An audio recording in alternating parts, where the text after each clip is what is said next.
You should have known. However, I merely went for color purposes today. Oh, because colorful? It's really vibrant. The Becky side is really vibrant. That's what I went with. Because you've got the Titantron at the back. Livs is kind of boring, which I probably should have gone something else. No, you went perfect if that was the way you're going to do it. Artistically choosing. You chose Becky is vibrant, colorful, animated, a full three-dimensional character with depth. And Liv is on the right side, ready with just a disappointing background and a look of I'm not gonna do anything but piss off the rest of the wrestling world because, as I've been saying for weeks, Liv Morgan is going to lose. She's going to lose. And everybody's going to be upset. And it's not going to be in a good fashion either. They're going to be like, they buried Liv. Why did the Four Horsemen always win? Wah. You know, and I'm starting off spicy already for no reason. But that is what this image represents. Art is subjective, or whatever I was going to say right there. No, don't you dare talk about wrestling as an art. I am tired of that comment after the beef that went on in the Lumberchat on Saturday with a Lucha Talk saying wrestling is art and it's subjective. You've disappointed me on Lucha Talk. What you're saying is this is the vegan edition of the Sharpshooters channel, in which we do the Untitled Manny and Marcus show, vegan style, with no beef. No beef. I think the image should have been, you should have just went with the 10 women tag match and just threw all the women on there and said, fuck it. My eyes! My eyes! That's so bright. But it will catch you. Maybe this will be the show if we get more than 40 views or whatever it is. Yeah, this looked good. This does. This is a different contrast. I mean, I could have gone like this. This looks like girls' night out, the bachelorette party, and her maid of honor, and her friends that are coming along with her, and that one friend that thinks she's going to get a ring, and Selena Vega, I guess, on the other side. No, so you're right when you say it's the bachelor party, but this is like when you go. This is basically retail life, or any time you do any type of public service. You have friends of multiple ages. Not like when you grow up with people and you're all roughly the same age. You've got people like Tamina that's like 500 years old. You've got Dewdrop.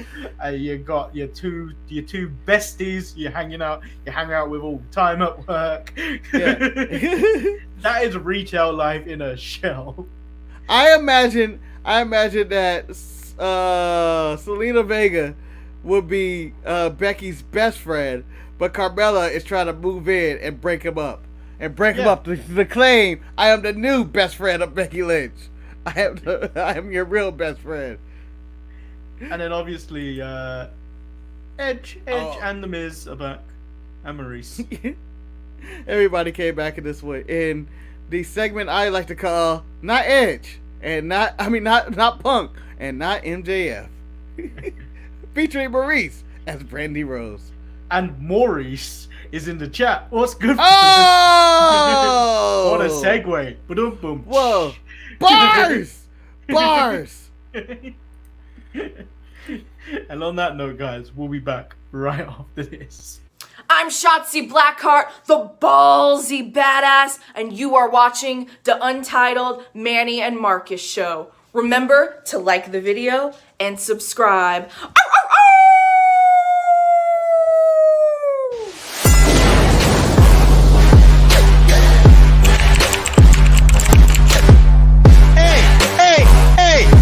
Oh, check out the Marcus and Manny show. I hate you both right now. You guys are ridiculous.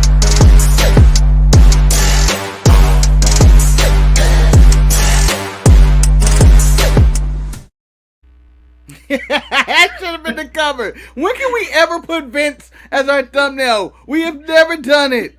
Being slept by an old man.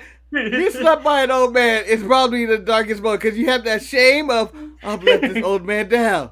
And all my fathers in World War II. Damn it. And then you also have that. Is that all the power he has? Look at the venom in his face, though. Yes, he was convinced. This is a man that slapped many a woman in his lifetime. Look at that. Damn it, Stephanie. Damn it, Linda. I can also imagine Triple H being slapped in the back after NXT was losing to AEW. Damn it! What'd I tell you? Expect the unexpected. Welcome, You didn't expect Darby. You didn't expect a man, a 4'8" man who weighs 70 pounds in booty shorts to beat you in the ratings. You didn't expect that, Paul. You didn't expect that. Welcome everyone to the Untitled Manny and Marcus show. I'm, of course, Lord Manny Hayes. I am Marcus, the grand finale. And that had no reason to do that other than I didn't know what to do with my hands right there. And it's Beanie season. I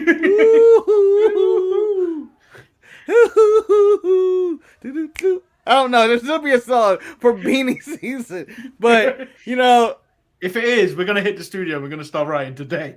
Today. Yeah. That's gonna be our new album. Marcus and Manny drops album Beanie season. It is gonna sell just as like we're gonna get as many views on this show. I think we can get Beanie Siegel on the track? I'm sure he's on Cameo. It probably costs us $100. It probably costs us $100. That'd be $100, Playboy. Like, yes. So how are you doing today, Marcus? Oh, I'm exhausted. I want to die. the usual Tuesday feeling before we start talking. But really excited to talk about pro wrestling and all the happenings of what's going on in the world. So we have 1/3 of the triple threat match in the Lumberchat right now. So El Luchador is here. Hey. But is Daniel Price.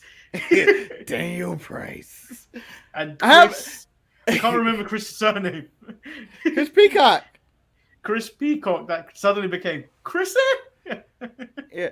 So rarely when I go back and watch things from the show, rarely when I ever go back and listen to things of the show, this is something I went on my lunch break at work that very day and watched that segment, and there I was laughing at my own video in front of people going, he said Daniel Price, as people looked on and was like, this dude is so narcissistic. Well, the good thing about that is I put the chapters on that video. So if you want to get to the part where we start reading it and doing dramatic readings of it, go back to the video on Saturday, go to the chapter mark of beef in the Lumberchat. I can't remember what I labeled the chapter, and you go right to it. But El Luchador, I don't think you murked him. I don't think you did. I'm calling it a tie. I think no one actually really won. I think no. I feel like we won. We won. We won as the audience and the actors playing those roles. However, I believe Daniel Price did a number on those two that he started to make it personal. Because the one thing that didn't make it to air was this. Oh, Daniel Price said, remember I screenshotted it because we went off air and it came through at the very end. Oh, okay. I forgot what it was. Daniel Price, tell you what, Chris and Dork and anyone else, any of you little girls feeling froggy, come to VA and see me and I'll bust the taste out of your semen-filled cake holes. Cowboy shit. Cowboy shit. Even though he does not watch AEW and thinks it's trash. Very interesting day. Something I was not expecting. Nor did I have the energy. The show because the show wasn't going anywhere. The show's trash. It's probably trash. The show we weren't getting anywhere. They were lucky for them three. They were having a fight in the chat. Yeah. So, but I will never be able to say Daniel Price without hearing Eric say it in my head ever again. Just the way he said it. Daniel Price. Daniel Price. So stupid. Marcus was like, Daniel Price. I feel like Eric needed a prop cigarette. Yeah, he needed a prop cigarette rolling his hands cognac. on his goatee. Yeah, cognac, deep contemplation. He needed a giant window with the cityscape in the background as he would turn around and go, Daniel Price. Like, it was in also promo mode. Like, when they cut to the little box or the square, and it's like, here's Big E's reaction. And it would be like, Daniel Price, this Sunday on pay-per-view. I will see you. That's where we were at. So Luchador is calling him out, but I don't think he's here. Must be tough hating yourself and trolling from your parents' basement. It really is. It is. It is. He I'm sounded sure. like he's in his late 30s minimum. Maybe 40s. Yeah, because he was talking about things about in his he was talking about Flair and stuff like that. Yeah, I don't know if he did a bit. To me, it was entertaining. All the insults involved, all the battle, and just everything in general. But Manny, we've been on for 11. It's been enough talk. It is time for the main event. But let's talk about Monday Night Raw. And everything that goes into this 3-hour show. So Monday Night Raw actually kicks off with the visionary of Drip, Seth Rollins, where he's in a good mood. What, Marcus? Because I got a secret. I got a secret. It's official. On day one, it will be Big E versus Seth Rollins for the WWE title. Seth said it will be the first day of his next championship reign that will define the future of the business, because he is Seth freaking Rollins.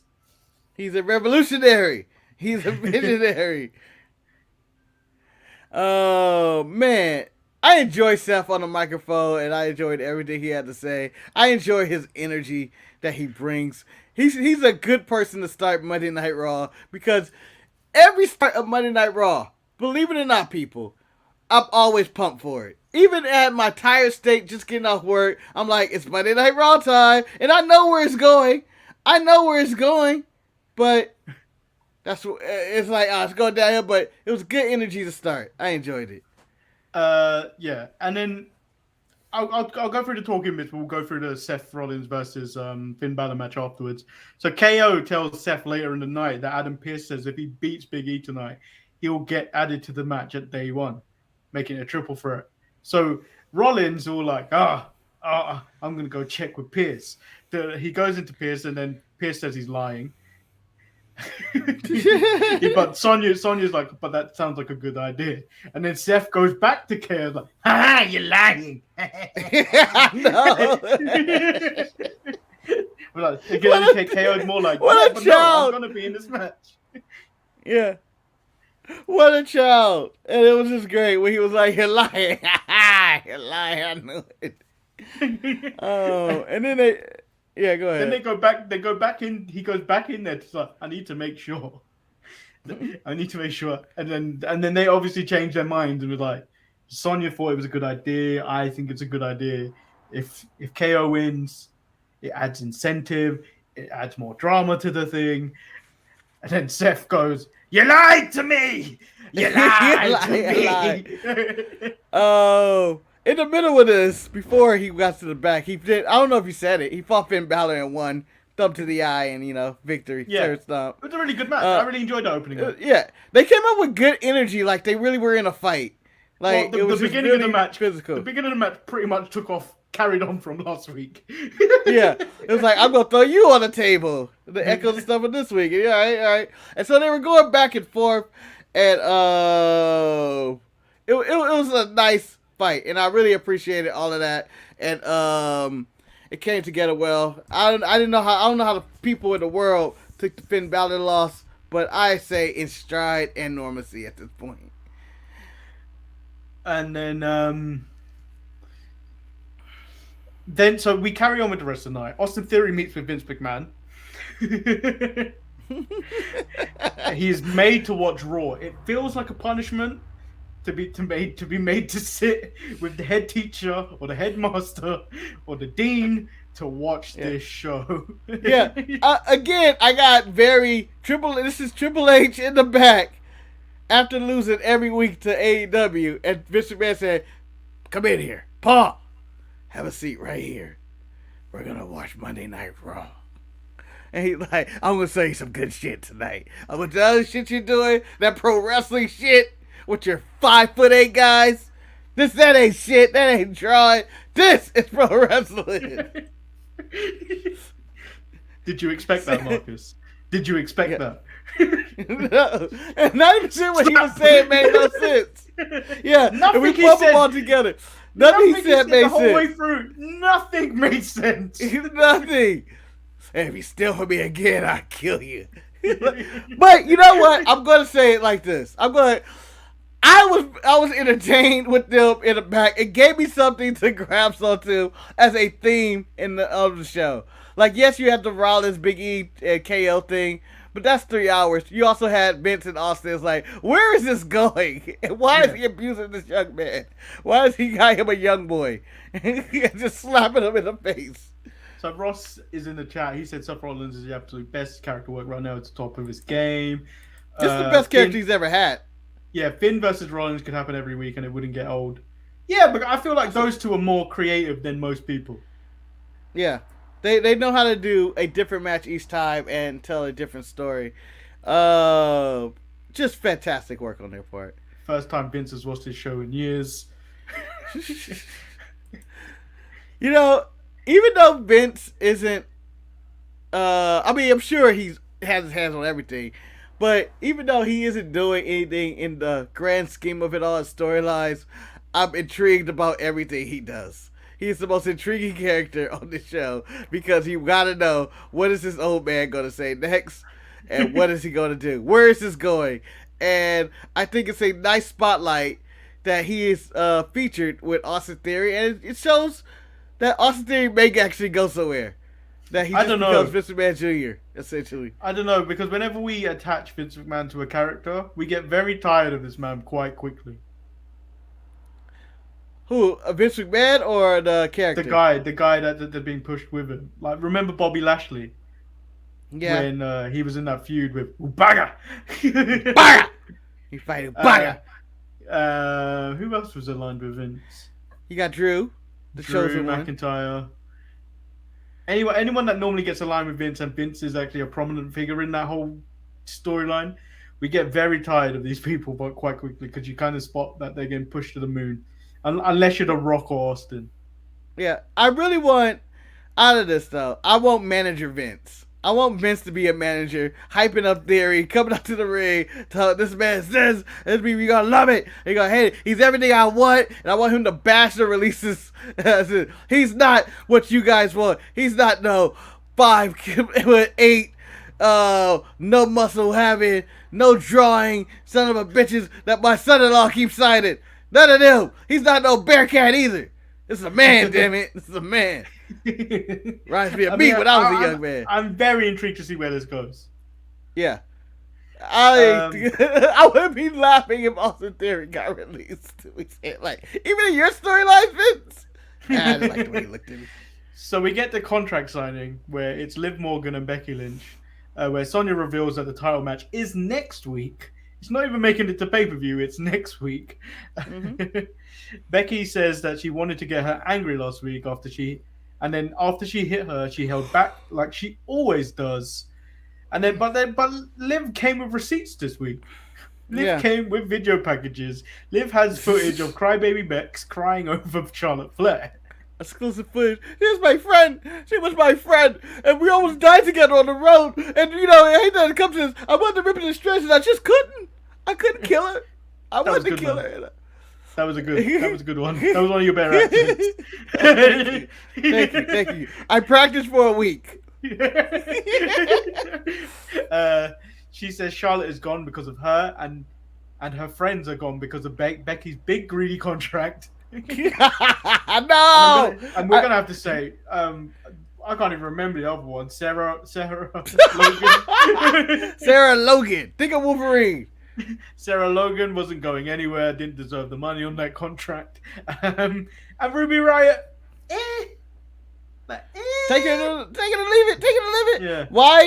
Why do I need a Ruby Riott when I can pay a Shotzi Blackheart just the same to have great hair and be punk rock? And that Shotzi Blackheart opens up another audience because she's half Polish and half Filipino. So you play on the Filipino card, you open up NXT Philippines. Wait, why can't she play? Why can't NXT Philippines? Why can't she play on the Polish card? I mean, she doesn't do it. Look at her socials. Look at her socials. The only time she's mentioned that she's Polish, the only time she's mentioned she's Polish is in that video package when she was talking about her dad before he died, about the tank and everything. Yeah. All her socials, it says the Filipino ballsy badass. I want her to go full Polish one day and just be like, I am Polish. And it's like, oh, that damn Shotzi Blackheart. Full heel turn. Waving a Polish flag. You know. All of that. Ross is taking it upon himself to say, don't you dare patch Sarah Logan. No. I think that needs to be done. Do anybody remember how bad she was? She was absolutely terrible. Terrible. I tell you what, Mace is stealing her look. Just thinking about that now, Mace has stole the look.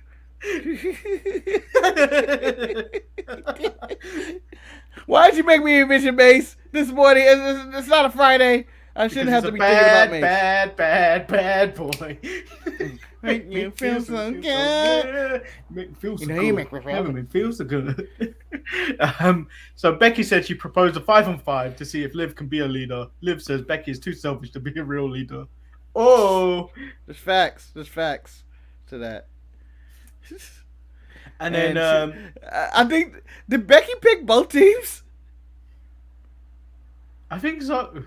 She was like, this is my team, this is your team. Becky picked both teams, and Liv was like, I fuck with this team. I fuck with this team. This isn't that bad. You could have picked anybody. But then again, there's not a deep women's roster. So Riddle was hoping that Randy would dress as him. Randy says that they don't need to do that. Riddle puts a wig on Orton. That backstage segment had me laughing, and I don't know why. it is what it is. Much like the new purple shirt of Hey Randy. Hey Randy. I want it. But Marcus, I'm telling you, I put it in the mid-card mess. When they break up, it's only going to bring back bad memories when you see it. Yeah, you gotta go, oh, Randy, you piece of shit. You piece of shit. You know, is there a possibility that Riddle turns on Randy? I would like to see a heel Riddle because we haven't seen seen that yet. I've been playing you for a fiddle. I learned all here to like he's all serious all of a sudden.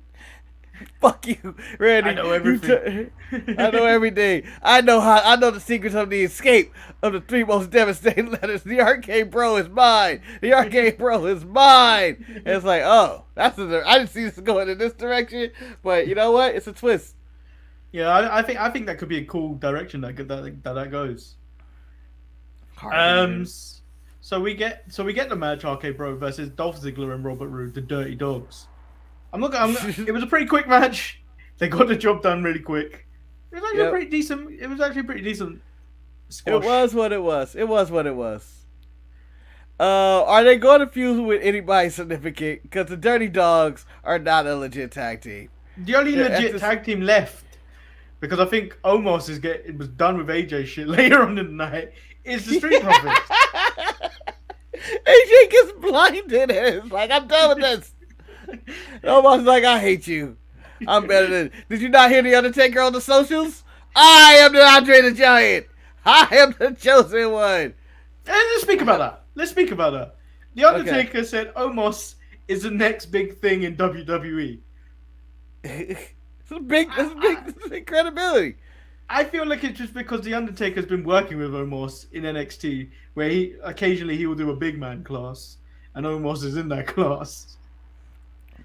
Possibly. I feel like he was just trying to get him over, and I feel like the Undertaker got a lot of unnecessary heat Why not say he's the next Andre the Giant? I feel like people say that all the time. Doesn't say he is Andre the Giant. He's just, he's the closest thing we got. I mean, you got Big Show over the years and, and all his heel turns and face turns and all that. And you had the Great Khali and all these big men. Let Omos go into that pantheon of big men who people hate because they hate that style of wrestling of the big man dominance. And you know what? I have no beef with Omos. There's a charisma to Omos, a swagger to him. I don't want to see too much of Omos. I would like to, if he's going to, get pushed, I'd like him to remain dominant and then, lose the title eventually in a very quick match that nobody needs to ever remember. But so Ross thinks he's the there. next New Year's baby. Don't you dare say that about Giant. No, he's never going to be in there. No. I don't want to see his knees. I never want to see this man's knees. I bet you they're ashy. I bet everything about him's ashy. Everything. Yeah, but I bet you those knees are the worst. I think Kevin Durant even goes, you need to lotion up. So speaking of that, so the Street Profits versus Alpha Academy, Corey is doing play-by-play for AJ, who's currently blinded from last week's fire extinguisher. And then I have written nothing about the match. I didn't think the match was that good anyway, but the AJ here has a miracle where he tries to get Montez Ford, gets kicked off the apron by Montez Ford, and then Omos just looks at him so disappointed. Like, I believed in you, brother. I believed in you. Yeah, how long do you think AJ's gonna be blind? Well, he didn't look very blind once it was done. When he was lying on the floor. like Omos was looking at him, he was looking at Omos, and then there was just this general conversation. I was like, Omos is done with his shit. Yeah, it's time for the reign of Omos. Maybe day one means the beginning of Omos. The rise of Omos. So, Edge returns.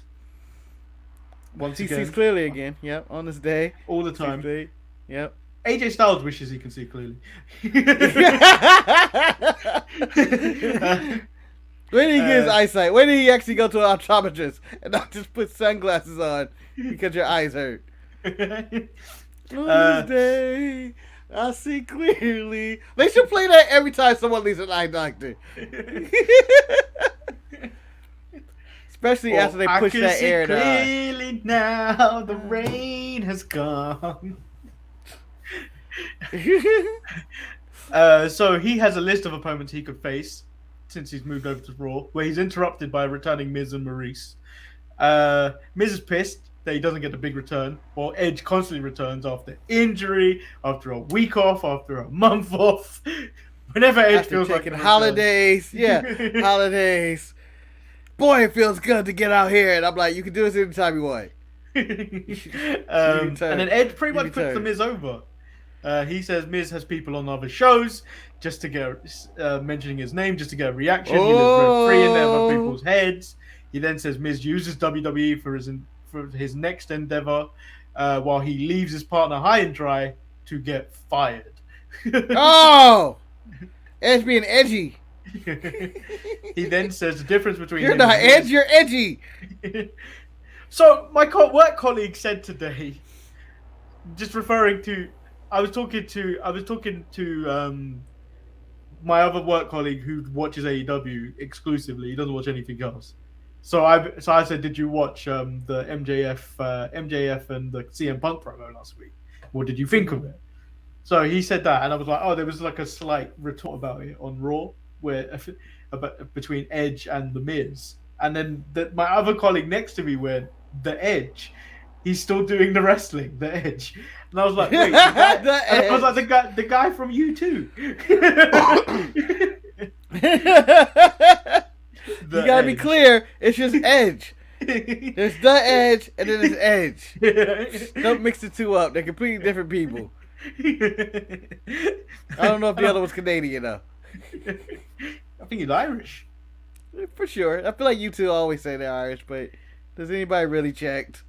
And then he says the difference between him and the Miz is that he demands respect while Edge earns it. And then Edge challenges him for a scrap, and the Miz went, no. Yep. In typical heel fashion. No, you're not getting out of me. Maurice was there too. she had some She said some words. things that made no sense. Like, something.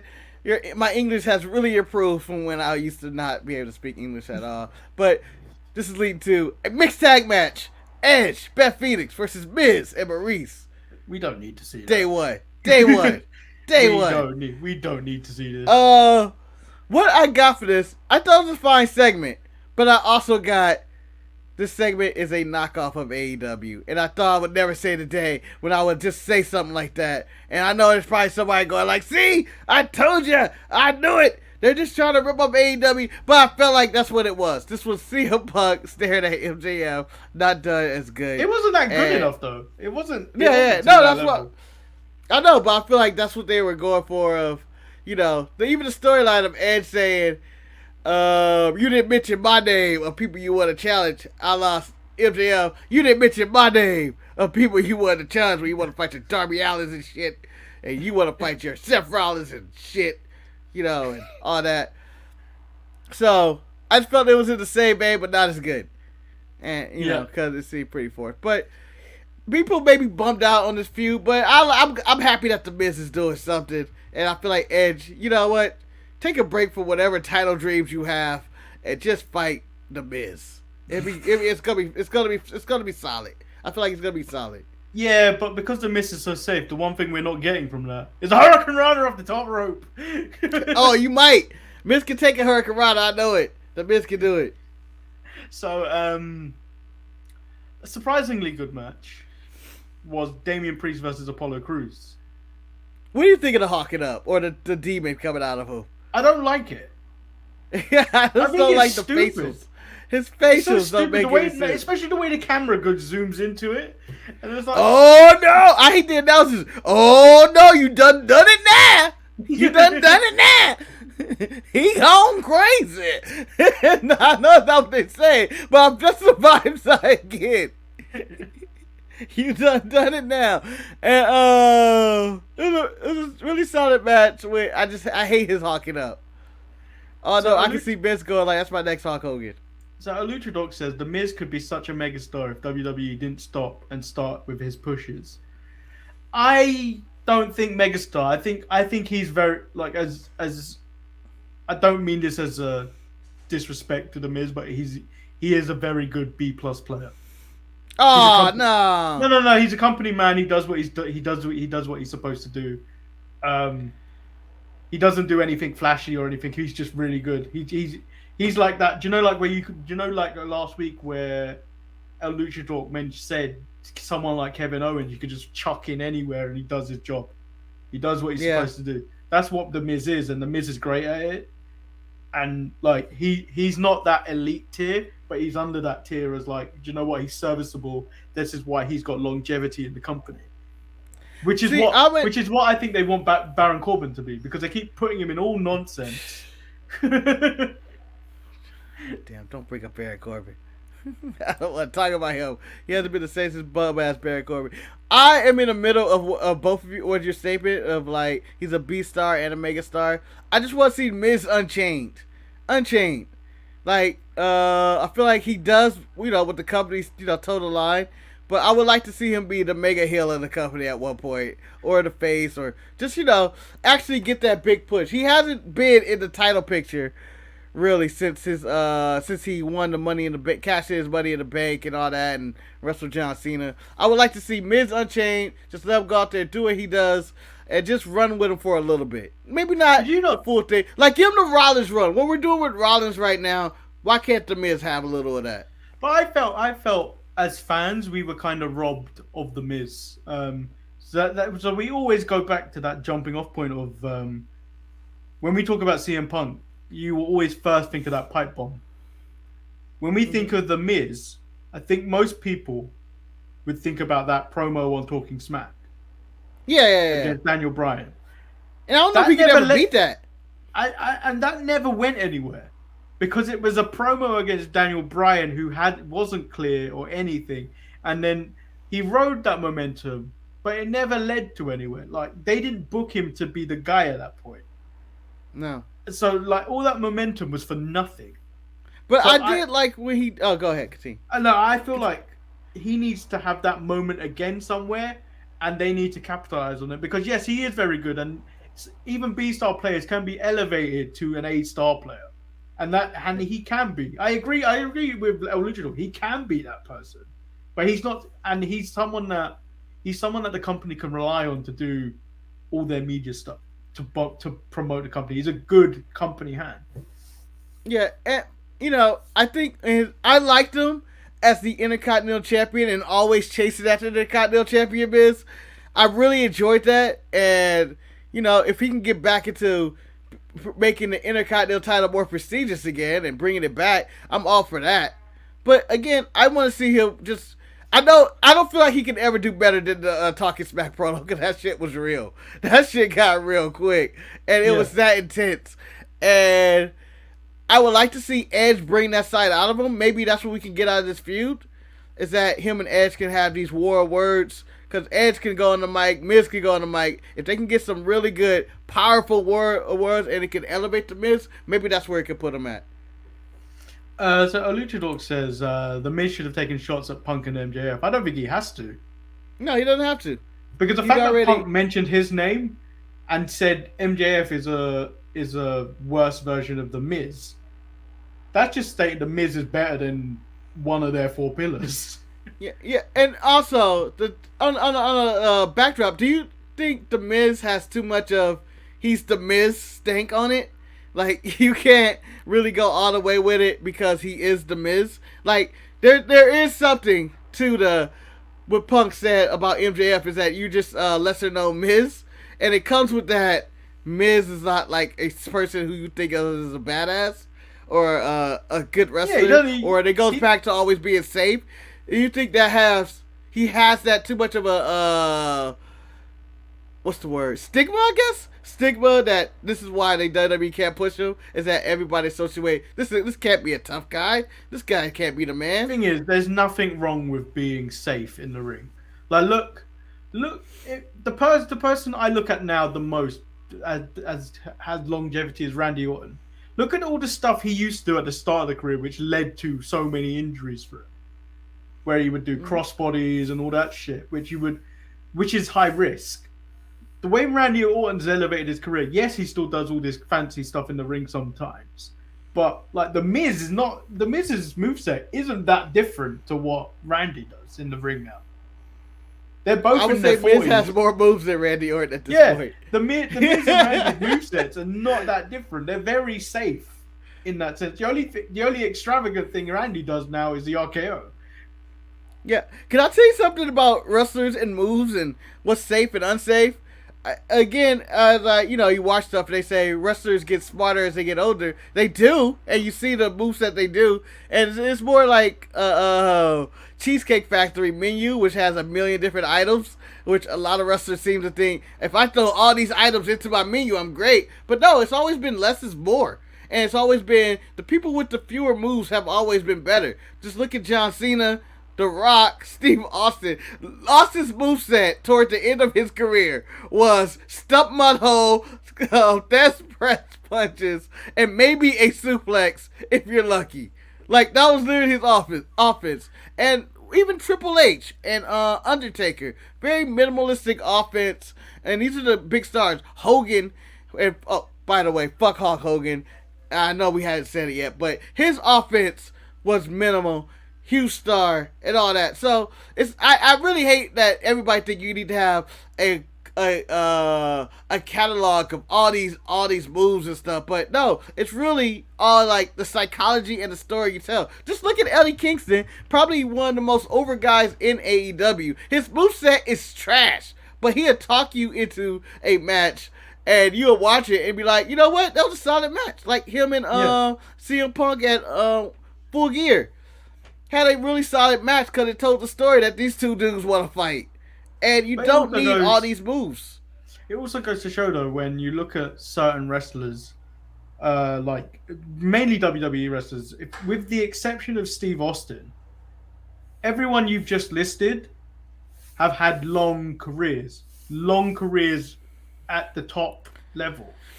Whereas, you look at certain guys, they have to alter that. They have to alter so much for that bit of longevity. Because look, if you go back and look at AJ Styles, look at all the stuff he used to do when he was younger, in comparison to what he does now. It's not the same. Yeah, and he can still pull out a banger match with the limited season. But he's got better with age. Yeah, because he's now because he's moved away from the high flying stuff to more in ring psychology work. Yeah, and I would rather be someone like a wrestler like Randy Orton than a wrestler like, let's say, a Jeff Hardy, who was extremely based on all his athletics and none of his what crazy shit he will do. Yeah, and what crazy shit. And then you look at him now and you go like, Jeff Hardy, his matches, he can give you an alright match here and there, but it would not be as good as a Orton or even old Ric Flair when he was wrestling. Because you'd be like, oh, still a Ric Flair match. He had this very basic, I got some punches, I throw it a figure four, you turn that shit over, I may do a back body drop, boom, that's the biggest bump of the night. Man, and you'll be in that shit. Ric Flair was just playing the hits in his twilight. Yeah. And and you know what? It was still nice. It's kind of like Suzuki and Ishii. They just go in there, they just go throw those forearm punches, but it's all in their facials and the mood they make the match feel. They have a sense of like aura of like, this is who they are, and they're never gonna have to change. They can probably do that till they're 70, to be honest. Their moveset.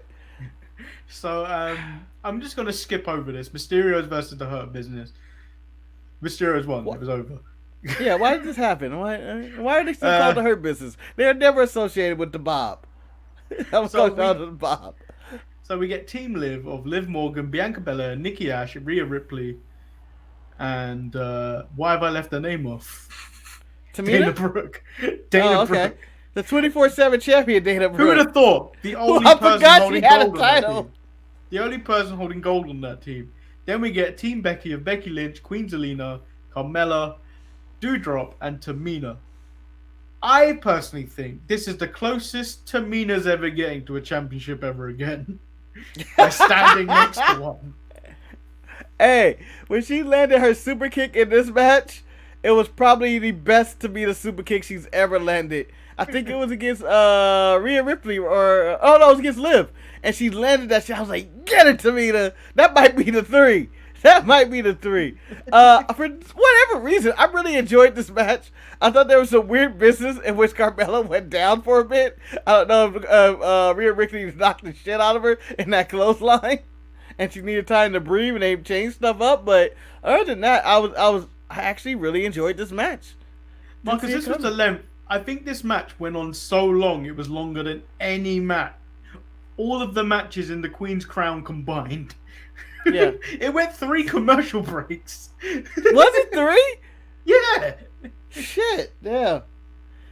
Yeah, I didn't count the commercial breaks for this one, but I did feel like a length of time. I remember there was an hour left of the show. We got this, and then we got the main event. And I was like, if Raw was 2 hours, or even a 2-hour show, I'd be like, what a masterful Raw they put together. You had Vincent Theory, you had the women's 10-man, and you had the main event, and then you probably had Seth and Balor. And then that would have been Raw. And maybe you threw in the Street Profits or AJ or RK Bro or whatever in the middle of that. And you'd be like, that was a hell of a Raw. And Raw suffered from being 3 hours because we got the Mysterios in the Hurt Business, which felt like we're tacking this on. We're tacking this in. But yeah, I enjoyed this match. I enjoyed it. Yeah. So the other thing I was going to ask you, who gets fired first? Dana Brooke. This is Xylee or Veer Mahan. Both are getting extended video packages. Granted, Xylee's has more interesting ones because they're animated. Who's They're really getting nice. fired first? Who's getting fired first? I'm going with Veer Mahan because Jinder Mahal fills the Indian demographic already. Xylee is the Chinese market. She is the Chinese market for them. They're not releasing her. She's going to be Chinese Mansoor. I'm sorry. Is this man? Is this a man a joke to you? He is also fulfilling the Chinese demographic. Manny, he doesn't. He's not real canon. He's not canon. NXT isn't canon. We all know that. He's holding it down for the NXT China fans. Holding it down. So we do get the main event: Kevin Owens versus Big E. Rollins is furious on commentary to the point he's cheering on Big E. Go, yeah, Big E, go. Hearing him cheer for Big E was the pettiness that I have when I cheer for my enemies or whatever in like sports, and you'd be like, I gotta cheer for Steph Curry and this one to beat so and so I don't have to play him. But it was fun. His outfit was ridiculous. The glasses were ridiculous. The and glasses, hearing him, I assumed they were Becky's. Yeah. And I'm sure the whole outfit was Becky's, even the robe. I feel like Becky was just like, I'm not wearing that shit. I don't think I can do this. And so I was like, I think I can pull it off. But I thought they told a really good story of even Kevin Owens trying to provoke Seth Rollins because he had no reason for 2 attacks. One, the slap over there. I was like, the slap was so hard. The slap was so mean. The slap was worse than Vince McMahon's one. Yeah, and so he slaps the shit out of him, and then like Jimmy or whoever, he slapped the headset off of him. Jesus! And Seth gets back on the headset. You ain't getting me, KO. You ain't getting me with that shit. And then KO has the advantage on Big E, but then goes like, you know what? If I hit Seth Rollins right here, he may just go off. And he just goes out the ring and just starts beating the shit out of him, which made me laugh. And it was like, oh, Seth got to give in now. You can't let a man beat you up like that. You can't let a man just beat the shit out of you. And so his plan worked. I enjoyed the story of this match. It was a solid match overall with just the 2 of them. And then the added story of Seth cheering for Big E. Talking about, I don't know why he reminded me of some old man or my grandfather or whoever watching wrestling is like, oh, he can't be able to handle Big E and his quick attacks and his stripping power. And like he was hyping up Big E so hard. It was amazing, and I really enjoyed that. I enjoyed it. Okay, but like if this was a different, if we were in this scenario and Kevin Owens has done that to you, I'm not going after Kevin Owens. I'll hit Big E. You're that petty. You even detach your anger. Even detached yourself from this. Is that no? I know the better way to get him back. Bye, Big E. I was to block you and never return. All the evidence is there. Like all the evidence is there. So if Pierce is like, oh, why did you do that? I'm gonna put Kevin Owens in that match already. I'll call my lawyer. I say I was provoked. That's KO attacked me, and then pull an AJ. Say I was blinded, and then I hit Big E. I think by the time we get to day 1, I got Fatal 4-Way vibes, because they did give us a Bobby Lashley video package right before for whatever reason. And I'm like, what's Bob doing? I didn't understand the point of that video package. Like, what? I don't need to know that he's a nice guy or an athlete. Yeah. I just want to know that he's ruthless and he will destroy anyone in his path. Yeah. Like, I imagine when he's not on Raw, he's just destroying somebody in his private time as well. Like, oh, I'm just going to this apartment building and I'm going to fight 10 guys tonight just because I'm not on Raw. No, what I want to believe is, do you remember really old school Raw? The time when Mark Henry was rolling with the APA? Yes. And they were betting on what Mark Henry could do, like the metal bending competition. Yeah, the random shit, like pulling trucks. I want MVP to be that. I want MVP to be Farouk, and I want Bobby Lashley to be challenged by anyone, and Bobby Lashley to start backstreet brawling. Like bare knuckle boxing outside the arena. You want Raw Underground. You want your Raw Underground again. I want my Bobby Lashley to be ruthless. I want him to put kids in the Hurt Lock.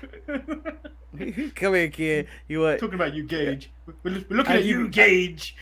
I give you $20 if you can get out this. Like, if Bobby Lashley started doing a Master Lock challenge, I'm gonna be dead ass. I'll be entertained. Well, what do you think? What do you think's next for this man, though? Because I want him to go off against Edge. Ooh, that's a different matchup that I don't think we've ever gotten before, and Yeah, I think it's really Bobby. interesting. Yeah, that's a good one. But I don't want Bobby to lose because they'll give Edge the pin for that. But like Edge has nothing to gain from it. But I feel like Bobby's still in his prime, where we could put a title on Bobby again. Mm-hmm. Even though he doesn't need it, I stress that he doesn't need this title to appear dominant. Yeah, honestly, you know where I want Edge to go? I know we were talking about Bobby, but I want Edge to go after Big E. I want heel Edge to go after Big E and just take him out. I know Edge don't turn heel. I feel like there would be the person who would benefit the most from that would be Big E. He's fighting a legend, and it's elevate his title reign. Because Seth Rollins and Owens can only do so much. They seem like regular guys. This would be Big E's first special attraction type of main event match, and I think it would do wonders. They bring the best out of Big E, promo wise and match wise. It's really hard for Edge to have a bad. I feel like putting Edge against Big E will test Big E because I don't think anyone's really tested him on the mic. Like I thought Seth would be a big test for him, but he seems to have been handling Seth. Yeah, and and I enjoyed Big E's promo in the back. It was fine when he was doing it. It was like it's no reason for. I feel like Seth Rollins and Kevin Owens aren't a threat to him, and they're doing a triple threat match to protect Big E because they're gonna cost each other the match probably. Yeah, I see that happening, but I am very fearful that Big E could lose this title. Yeah, but also this is KO March 2021. Leave it or He's staying gone, man. after watching this week. He's gone, man. I know he's gone. He's only there to take the pinfall. Like in day one, he's taking the pinfall. We know that. So you have no chance of him winning and becoming the WWE champion. If he wins, I'll be the happiest guy around. I'm like, oh, Big E lost. Oh no, but KO is the world heavyweight champion again. Heel KO, the prize fighter, is back. Because I still feel like, yes, the Jericho, what was that thing called? The Festival of Friendship and all that stuff. The Jericho KO thing was fun, and there was fun ride. I still feel like we didn't get the best of KO in that. No, it was more comedy than I would like a serious evil. I would like NXT KO, who had it wasn't the longest run, but he was a son of a bitch. He was a son of a bitch who was trying to hurt people. And he seemed dangerous and a big psychotic that he was fighting for his family and all that, but a little different. He had very Miro vibes to him as he's running through the roster. I wouldn't mind getting that run again. If KO said, "I stand if you give me the title," I say Vince pull the plug, or not pull the plug, but pull the trigger. And you know what? I do think WWE is doing well. They are trying their best, and it may not seem it. They are trying their best to invest in new talent. Right now, I thought the women's match they showcased a lot of Doudrop, Bianca, and stuff. Liv had her spotlight, but she's losing to everybody. It's Liz Morgan. Liz Morgan. Question: Yes. Were you surprised they had 10 women on that roster? Yes. Yes. I was like, they dug up Tamina. Oh no, I was about to say they cheated and they used Carmella and Zelina, but no, that's their actual show. That's their actual show. They didn't have to use the natty card or whatnot.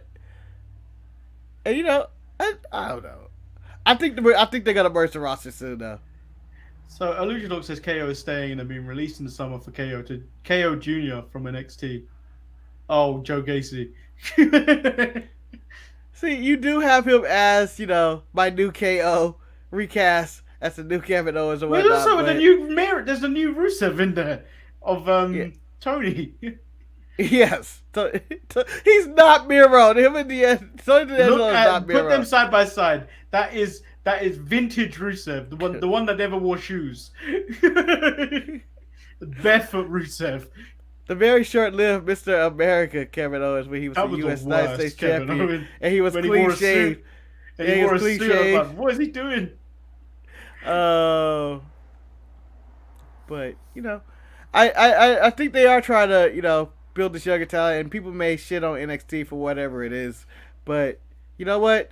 They are. It is a farm. It feels like a farm system, and that they will be pulling up people and actually using those people. And I'm curious what they're doing with some of Theory. those people will be the stars of like the future, and it's Yeah. it's interesting to watch, but it's also like ugh, I don't really want to watch that either. It'd be like if we were to watch FCW or whatever it was called when Brock Lesnar was there, Batista was Ohio there, Valley. John Cena, Ohio Ohio Valley. Valley.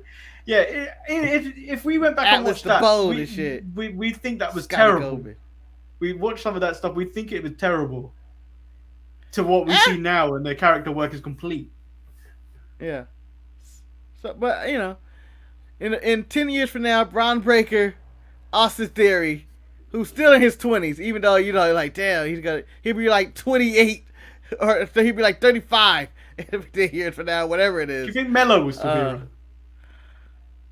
Nah, I don't know. I think he Might could. not. I think he could be their long-time Kofi replacement.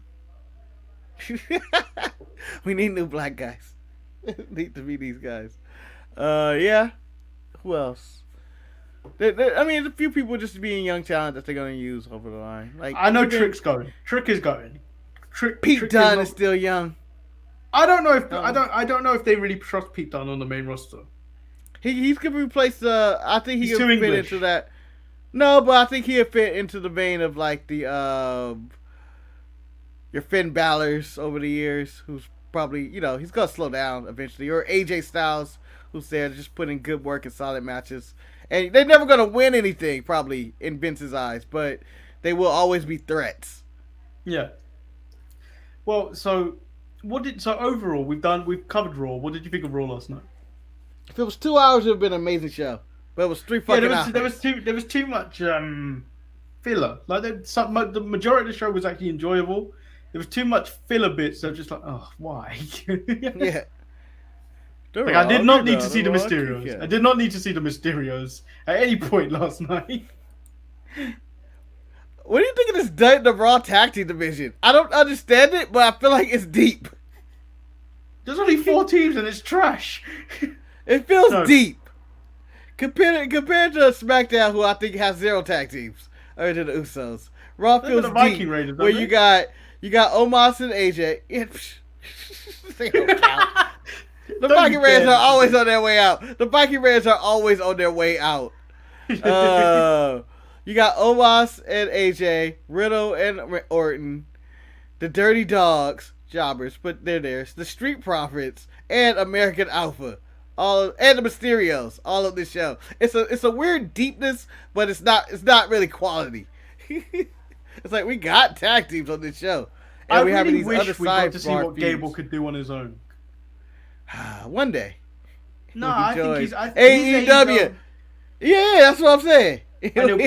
and he'll be a side piece to FTR. He's gonna do what everybody does at AEW. He's gonna come in. He's gonna cut a promo. He's gonna face somebody for the TNT title. He's gonna lose that match. AEW Dark Bound. Show up randomly on a Dynamite to fight CM Punk. AEW Dark. Show up on a Rampage to fight Danny Garcia.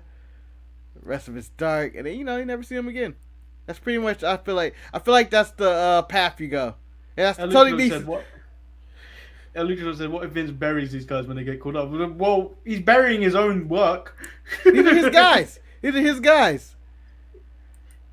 These are his guys. These are the guys he's taken a liking to or whatever. And that was what that was his main problem with NXT, is that Hunter was signing guys that aren't his guys. Okay, so And he was losing. And you're losing. You're losing to AEW. You're signing guys that aren't my guys. You're losing. And what are we doing with NXT? Blow up the whole thing. Call Wale and give me a theme. So just Right as I away. thought earlier in the Lumberchat, as we close the show, I thought Ross went straight after Ross went straight into the hate. Just joined. You guys talking about that fat AEW mark? Who's that? You know who that was. No, And then I don't Luchador think so. went, "Bruh, I'm husky." What? We're not talking about whoever, Mike Whatever. I don't care. Yeah, so that was today's show. Raw was alright. And we'll be back Thursday. Why is it? You left I'm it in tired, jeopardy. You left it in jeopardy. Are you I'm back? tired, man. Me too. But you left Thursday in jeopardy. Like You know, sometimes you could close out the show.